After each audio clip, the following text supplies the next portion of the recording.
สบายดีพ่อแม่พี่น้องมื้อนี้มาเกี่ยวข้าวเด้อพี่น้องเด้อบ่ได้ไปไสมื้อนี้ข้าวก็สุกเหลืองแล้วข้าวดอเด้อนี่ข้าวดอดำล่าพี่น้องมันก็สิประมาณข้าวกลางพุ่นแหละเกือบข้าวกลางพุ่นแหละมาเกี่ยวข้าวซอยเด้อพี่น้องเด้อลมแรงได้มื้อนี้ข้าวก็ตัวสุกก็สุกตัวเขียวอยู่กับเขียวพี่น้องเนี่ยใดก็สิย้อนเกี่ยวแหละเพราะว่ามันตัวสุกมันก้อยเด้ตัวเขียวตั้งโตแต่เขียว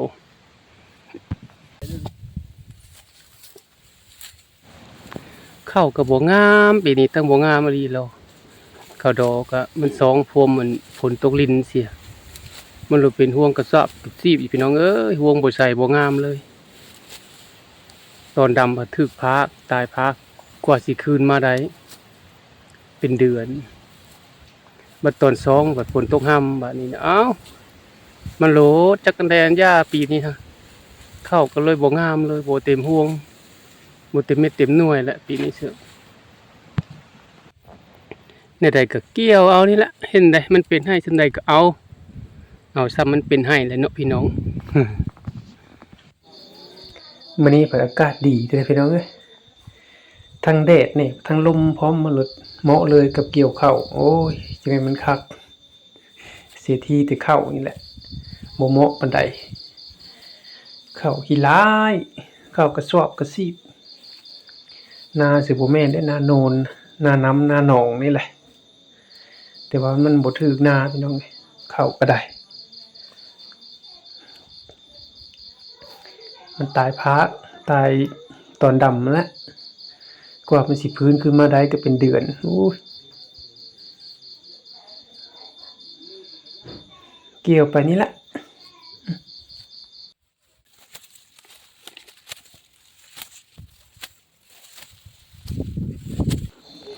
นี่เด้เบิ่งนำเลยพี่น้องข้าวปีนี้นะโอ้ห่วงตายซากเก็กซีแบบบ่เต็มเม็ดเต็มหน่วยในห่วงหนึ่งแบบคิงวันคิงวิน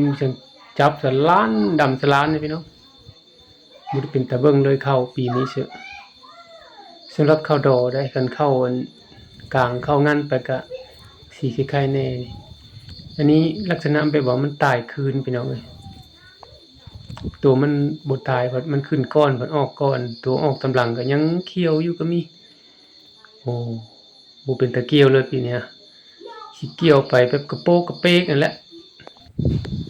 นี่เด้ตัวเกี่ยวมาได้ก็ได้เบาก็แนวมากมันบ่ได้ตึงเนาะมีแต่มากลีบหลายกว่า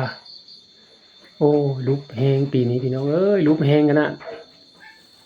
ลุบหลายแล้วแหละปีนี้บ่มีกำลังใจเลยกันสิปะก็สิได้สิบายก็ขี้เดียดเกี่ยวก็เกี่ยวยกเกี่ยวยอมเกี่ยวบ่มันแก่บ่มันเขียวก็จงไว้เกี่ยว3เทื่อ4เทื่อพุ่นแหละให้นึงนี่ก็ได้จังแม่นมันยากปีนี้ฮะโอ้ยบ่เคยเห็นบ่เคยเป็นอันนี้จักเทื่อ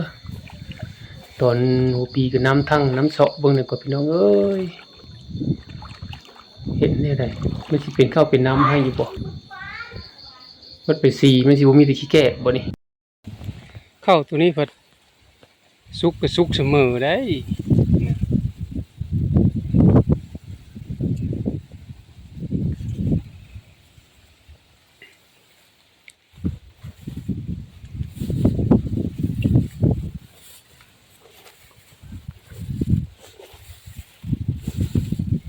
งามเด้อเพิ่นนี่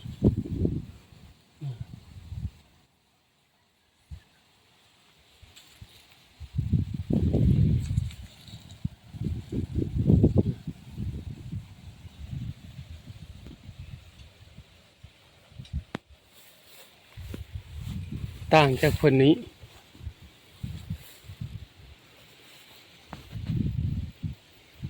จะเป็นได้บ่ถึกหน้า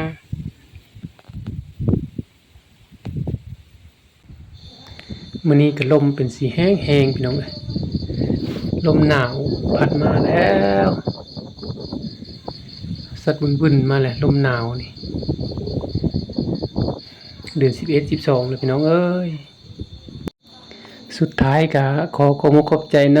ำพ่อแม่พี่น้องที่กำลังรับชม